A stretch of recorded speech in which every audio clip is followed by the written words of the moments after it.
Today, as much as we sing sad tunes and really focus on the suffering in such a sad way, and also I think this is somehow because of our culture that we like the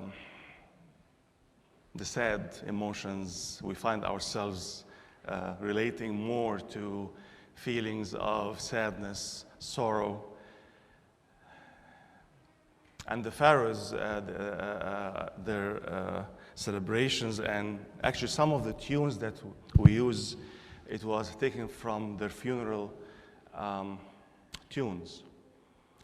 But I just want to shift our focus today from this sad mindset into a celebration, and a celebration not because it's feelings, but because it is facts. We're not here to lament or mourn Jesus on the cross. We're not here to say how poor Jesus was, but we're here to say, thank you. Thank you, we praise you, we give you glory, because you know how it feels when I am in such pain. The cross in the life of Jesus was not a one-time event. It wasn't this event on the Golgotha. But it started from when he was born. If you examine Jesus' life through the gospel, you will find that he was born as a man of sorrow. And he faced all these trials, betrayals, all through his life. The cross was permeating his life, beginning from his birth. He wasn't born in such comfy place. He was born in a stable of animals. He was forced with his mother, Saint Mary, and Joseph to flee to Egypt and live as a fugitive. He came back, he grew little by little, and there was some, like any teenager, right? Actually, Jesus was a teenager, by the way. Like any teenager, he had some issues with his parents, and it is written that he went to the temple because he felt that he was drawn to be in his father's house, God the Father, and then his parents went looking for him, and that was a little bit of tension. Why did you leave us and you didn't tell us? Exactly like our parents, right? When we stay home late, stay away from home late, maybe driving, you're a new driver, right, Matthew? Yeah. And you stay up late, and then your mom or your dad get worried about you, and then, where have you been? Why you didn't text us, right? That was this kind of tension. Growing up as a young adult and then as a man, starting his ministry, until the cross, he was really misunderstood by his own people. He was mistreated by those who should have known better, which are the Pharisees, the scribes of the temple. He was really suffering. And if you came here last night, or if you read the readings from last night was most of the suffering came from the inner circle. So if you want to divide it, Thursday evening or the eve of Friday, which was last night, and then today, most of the suffering yesterday was from his inner circle, his friends, disciples. And then today, mostly was from external people, the soldiers, the Romans. And I think, in my opinion, the suffering and the pain, when it comes from the inner circle, it hurts even more than the physical pain that may come from outside or strangers. Jesus, it was written about him when he went back to his own town. He could not perform any single miracle because they didn't believe in him. His own, they didn't believe in him. He was helping people outside. He was healing people outside, but his own family, his own circle did not accept him. It is written in John chapter 2:24, but Jesus would not entrust himself to them, for he knew all people. Imagine that you can't entrust yourself to your own people. Think about it for some time. Most of us go home and for comfort. Most of us go to our city, go to our community to feel safe, to feel we can trust those people. But Jesus, he could not entrust himself to them, for he knew all people. Now, we're not feeling bad about him, but I am saying all this because we have the same feelings. We share the same sufferings. And in everything that he suffered, the good news is that he is with you step by step. Not as a distant God sitting in his heavenly throne, but as a personal God incarnate, Jesus, the Son of God. He took our body, he took your body and your life to walk your life step by step. In Zechariah chapter 13, verse 6, it says, if someone asks, what are these wounds on your body? They will answer, the wounds I was given at the house of my friends. Most wounds come from friends. And he knows that. He has been wounded the same wounds. Broken promises. Peter, if everyone denied you, you know the rest, right? I will never deny you. Broken promises. And of course, Peter denied him. Jesus experienced grief and loss as you experience your own losses and you're grieving those losses. He taught us how to grieve in a very healthy way, actually. We heard it in the Gospel of, I believe, the 9th hour, when Jesus saw his mother there and the disciples whom he loved standing nearby. He said to her, woman, here is your son. And to the disciple, here is your mother. And from that time, the disciple took her into his home. He taught us when we lose someone, the way to grieve that loss is to release it. Release it. As he released his mother to the care of John. Release your losses. Many of us could be stuck on our own losses, whether by death or losses of relationships or losses of, again, broken promises. We're grieving, even if we don't show it, but we grieve. And he taught us how to release those losses. The same way as he forgave those who crucified him.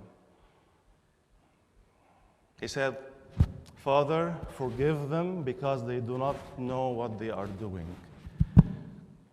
He forgave them. He released them. He did not hold this against them. But I'm sure he was suffering. I'm sure he was torn. But being torn and suffering does not prevent me from releasing this person in forgiveness. Rejection. How many of you guys and ladies and everybody, because this is our human condition, how many of us has been rejected in a relationship? You're growing and you want to date and you think this is the person, and you hope that he or she will click with you, right? And then this person just disappears without any reasons, without any explanations. You feel rejected. Even when you apply to a job, the job of your dreams, and you did everything right, and then you didn't get the job, you still feel rejected. Bad feeling. Rejection is really hard, and we see it and we face it throughout all our lives. Jesus also, he was rejected. He said in John 15, "No longer do I call you servant, for a servant does not know what his master is doing. But I have called you friends." He called you friends. He called us friends. "For everything that I heard from my Father, I have made known to you." God, when he told us that we are his friends, it means that he kept nothing from us.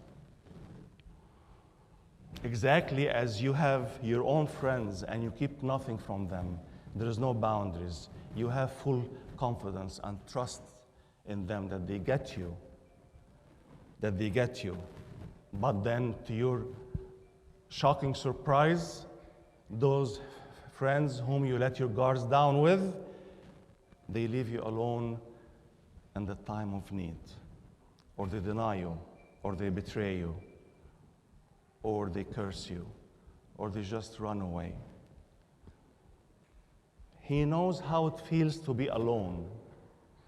And if you are alone today, if you have been alone, he knows and he feels it. And he is the one who will not get you to feel lonely. So he was alone but never lonely, because he said that in John 16, "A time is coming, and in fact has come, when you will be scattered, each to your own home. You will leave me alone. You will leave me alone. Yet I'm not alone. My Father is with me." And what we take from this verse is that, yes, when you are alone, you can say, "I'm not lonely. My Father, my Savior, my Redeemer lives. My Redeemer is with me. My Redeemer knows how to feel. I'm inviting him into my life and my aloneness. And because of that, I am not lonely." And we celebrate this fact.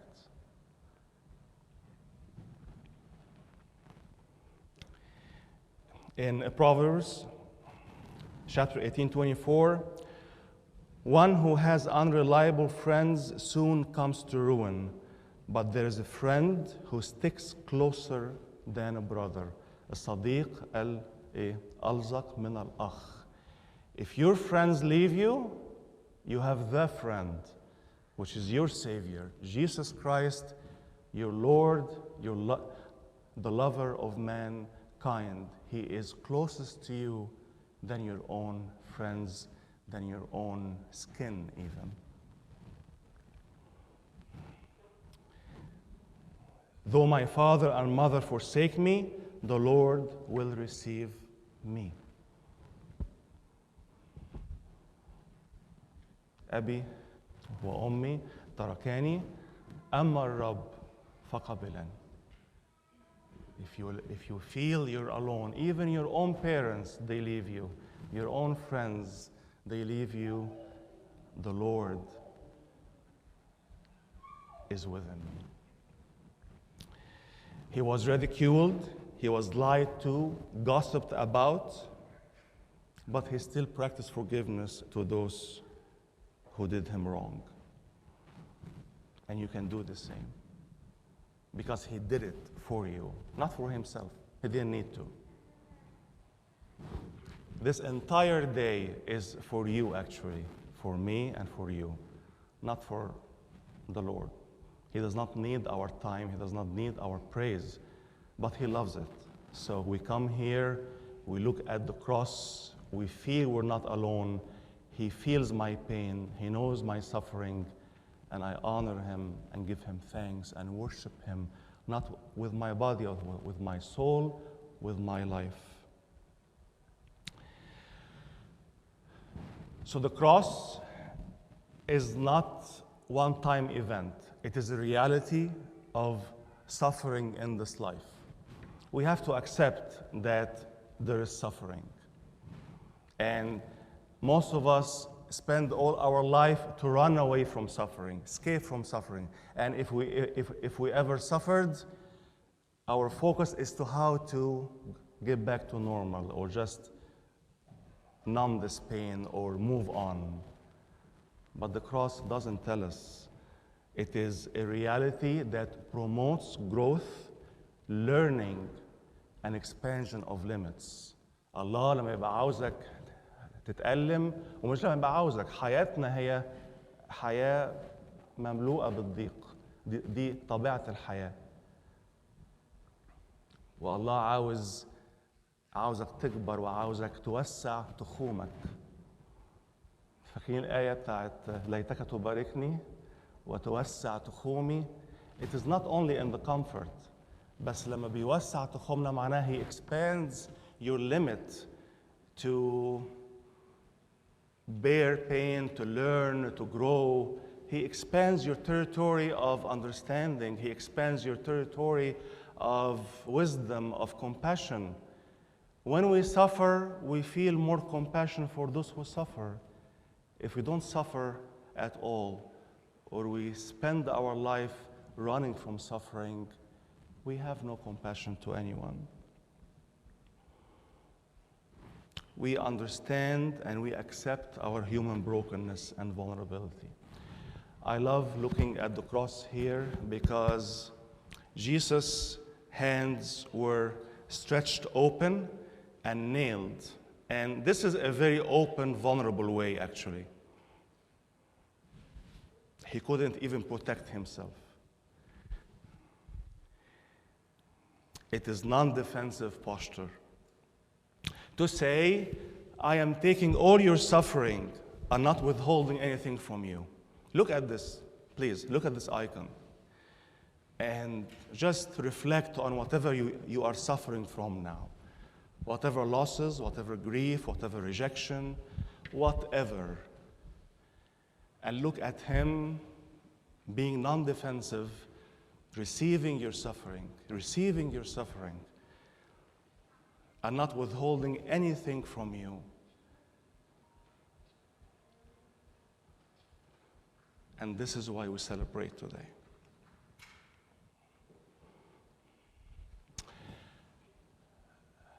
The takeaway point is that I have told you these things so that in me you may have peace. In this world you will have trouble. It's a promise of suffering, so please let us accept that. Don't fight it. We accept that in this world we will have troubles. But the promise and the peace we have in him is that, but take heart, I have overcome the world. He walks with you step by step. And even he is ahead of you one step or two because he's been there. So please, I know it's hard. I know you feel so broken when you get hit by any trial. But focus on the fact that this nailed Jesus on the cross is receiving all your pain right now, right in this moment. And he can heal you and he can grow you into a godly person according to his heart.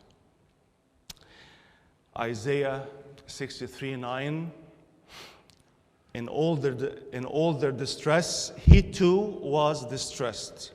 في كل ضيقهم تضايق وملاك حضرته خلصهم. So اللي تعمله وانت متضايق، اللي تعمله وانت تعبان وانت متألم، مش تهرب، مش تقفل على نفسك، لكن تخش إلى محضره عشان هو يشيل ضيقتك. عشان كده قال في كل ضيقهم تضايق وملاك حضرته خلصهم.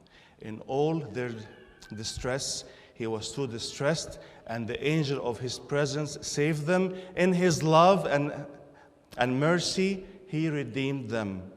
He lifted them up and carried them all the days of old. This is his promise. He is carrying you all your days. أشعياء 46: اسمعوا لي يا بيت يعقوب وكل بقية بيت إسرائيل المحملين علي من البطن، المحمولين من الرحم، وإلى الشيخوخة أنا هو، وإلى الشيبة أنا أحمل. قد فعلت وأنا أرفع وأنا أحمل وأنجي. ده أنت. In English, listen to me.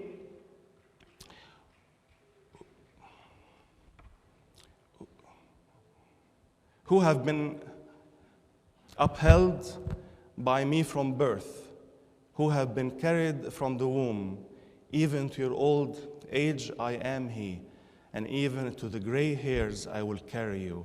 I have made you, I will bear, even I will carry and will deliver you.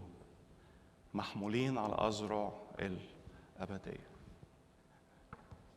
And for this we are celebrating.